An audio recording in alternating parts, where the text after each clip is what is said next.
so huge that sparrows lived inside, and must have thought the Roman hall a whole wide world. The sparrow's heaven was a curved roof supported by squat brick pillars that had once been covered by smooth white plasterwork, on which pictures had been painted. Fragments of the pictures remained. I could see a red outline of a running deer, a sea creature with horns and forked tail, and two women holding a twin-handled cup. Uther was not in the hall, but his Christian warriors attended, and Bishop Bedwin, the High King's counsellor, helped with the ceremonies that Nimue and I watched from our eyrie, like two naughty children eavesdropping on their elders. King Tudric was there, and with him some of the client kings and princes who would be at the High Council the next day. Those great ones had seats at the front of the hall, but the mass of firelight shone not around their chairs, but on the Christian priests gathered about their table. It was the first time I had ever seen such creatures at their rites. "What exactly is a bishop?" I asked Nimue. "Like a druid," she said. And indeed, like druids, all the Christian priests wore the front part of their skulls shaven clean. "Except they have no training," Nimue added derisively, "and know nothing." "Are they all bishops?" I asked. For there were a score of shaven men coming and going, bobbing down and bobbing up around the firelit table at the hall's far end. "No. Some are just priests. They know even less than the bishops."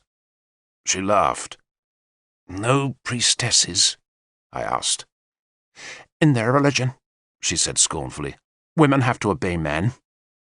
She spat against that evil, and some of the nearby warriors turned disapproving looks on her. Nimue ignored them.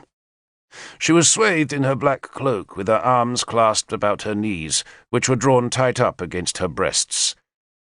Morgan had forbidden us to attend the Christian ceremonies, but Nimue no longer took Morgan's orders.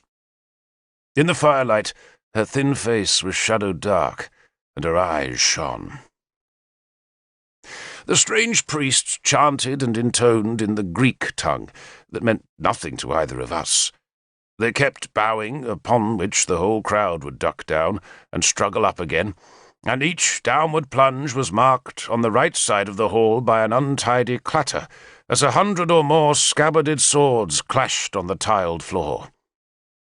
The priests, like druids, held their arms straight out from their sides when they prayed. They wore strange robes that looked something like Tudric's toga, and were covered with short, decorated cloaks. They sang, and the crowd sang back, and some of the women standing behind the fragile, white-faced Queen Enid began to shriek and tremble in ecstasy. But the priests ignored the commotion, and went on chanting and singing. There was a plain cross on the table, to which they bowed, and at which Nimue made the sign of evil as she muttered a protective charm. She and I soon became bored, and wanted to slip away to make sure we were well placed to get some fragments of the great feast that was to be given after the ceremony in Uther's hall. But then the language of the night changed into the speech of Britain, as a young priest harangued the crowd. The young priest was Sansom, and that night was the first time I ever saw the saint. He was very young then, much younger than the bishops, but he was considered to be a coming man, the hope of the Christian future, and the bishops had deliberately given him the honour of preaching this sermon as a means of advancing his career. Sansom was always a thin man, short of stature, with a sharp, clean-shaven chin and a receding forehead, above which his tonsured hair stuck up stiff and black like a thorn hedge, though the hedge had been more closely trimmed on top than at its edges, and thus had left him with a pair of black, bristly tufts that stuck out just above his ears. "He looks like Lutigern," Nimue whispered to me, and I laughed aloud, for Lutigern is the mouse-lord of children's stories, a creature full of boasts and bravado, but always running away when puss appears. Yet this tonsured mouse-lord could certainly preach. I'd never heard the blessed gospel of our Lord Jesus Christ before that night, and I sometimes shiver when I think how ill I took that first sermon. But I will never forget the power of its delivery. Sansom stood on a second table, so that he could see and be seen, and sometimes in the passion of his preaching he threatened to fall off the edge and had to be restrained by his fellow priests. I was hoping he would fall, yet somehow he always recovered his balance. His preaching began conventionally enough. He thanked God for the presence of the great kings and mighty princes who had come to hear the gospel.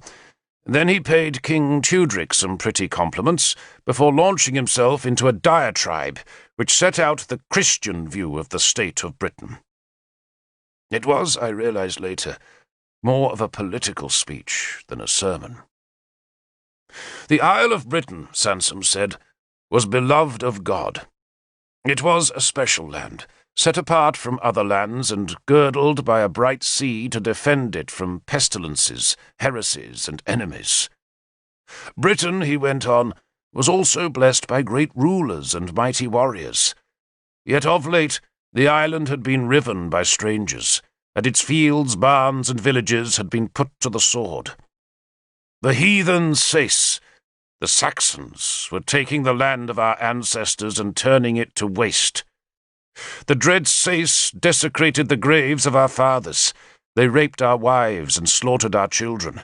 And such things could not happen, Sansom asserted, unless they were the will of God. And why would God so turn his back upon his special and beloved children? Because, he said, those children had refused to hear his holy message. The children of Britain still bowed down to wood and stone. The so-called sacred groves still stood, and their shrines still held the skulls of the dead and were washed with the blood of sacrifices. Such things might not be seen in the towns, Sansom said, for most towns were filled with Christians, but the countryside, he warned us, was infested with pagans. There might be few Druids left in Britain, yet in every valley and farmland there were men and women who acted like Druids, who sacrificed living things to dead stone, and who used charms and amulets to beguile the simple people. Even Christians, and here Sansom scowled at his congregation, carried their sick to heathen witches, and took their dreams to pagan prophetesses. And so long as those evil practices were encouraged, so long would God curse Britain with rape and slaughter and Saxons.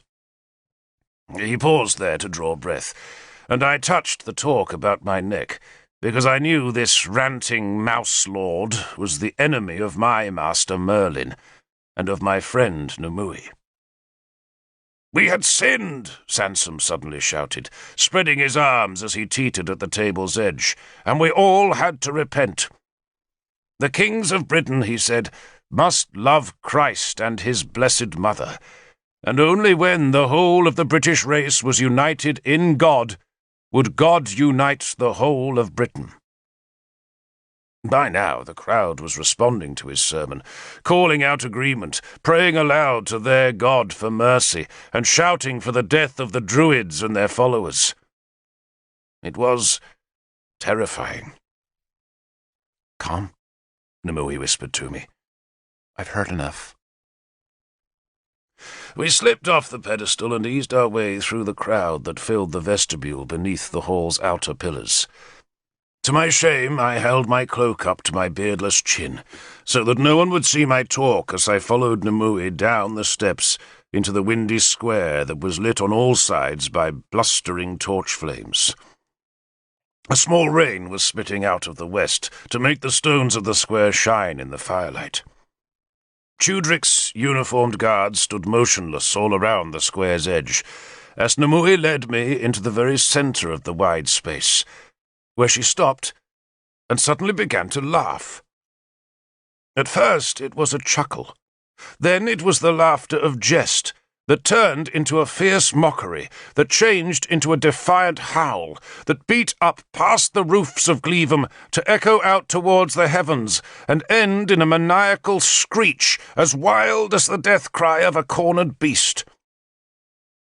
She turned around as she sounded the screech, turned sunwise from the north to the east to the south to the west, and so back north again, and not one soldier stirred. Some of the Christians in the portico of the great building looked at us in anger, but did not interfere. Even Christians recognized someone being touched by the gods, and none of them dared lay a hand on Nimue. When her breath was ended, she sank down to the stones. She was silent, a tiny figure crouched beneath a black cape, a shapeless thing shuddering at my feet. "Oh, little one," she finally said in a tired voice. "Oh, my little one." "What is it?" I asked. I confess I was more tempted by the smell of roasting pork that came from Uther's hall than by whatever momentary trance had so exhausted Nimue. She held out her scarred left hand, and I hauled her to her feet. "We have one chance," she said to me in a small, frightened voice. "Just one chance. And if we lose it, then the gods will go from us. We will be abandoned by the gods and left to the brutes. And those fools in there, the Mouse Lord and his followers, will ruin that chance unless we fight them. And there are so many of them, and so very few of us." She was looking into my face, crying desperately. I did not know what to say. I had no skills with the spirit world, even though I was Merlin's foundling and the child of Bel. "Bel will help us, won't he?" I asked helplessly. "He loves us, doesn't he?" "Loves us?" She snatched her hand away from mine. "Loves us?" she repeated scornfully. "It is not the task of gods to love us. Do you love Druidin's pigs? Why, in Bel's name, should a god love us? Love? Do you know of love, Derval, son of a Saxon?" "I know I love you," I said. I can blush now when I think of a young boy's desperate lunges at a woman's affection. It had taken every nerve in my body to make that statement, every ounce of courage I hoped I possessed, and after I had blurted out the words, I blushed in the rain-swept firelight, and wished I had kept silent. Nimue smiled at me. "I know," she said. "I know. Now, come. A feast for our supper." These days, these my dying days that I spend writing in this monastery in Powys' hills, I sometimes close my eyes and see Nimue, not as she became, but as she was then, so full of fire, so quick, so confident. I know I have gained Christ, and through his blessing I have gained the whole world too, but for what I have lost, for what we have all lost, there is no end to the reckoning. We lost everything. The feast was wonderful. The High Council began in mid-morning, after the Christians had held yet another ceremony. They held a terrible number of them, I thought, for every hour of the day seemed to demand some new genuflection to the cross. But the delay served to give the princes and warriors time to recover from their night of drinking, boasting, and fighting. The High Council was held in the great hall that was again lit by torches, for although the spring sun was shining brightly, the hall's few windows were high and small, less suited for letting the light in than the smoke out, though even that they did badly. Uther, the High King, sat on a platform raised above the dais reserved for the kings, edlings, and princes. Tudric of Gwent, the council's host, sat below Uther, and on either side of Tudric's throne were a dozen other thrones, filled this day by client kings or princes who paid tribute to Uther or Tudric.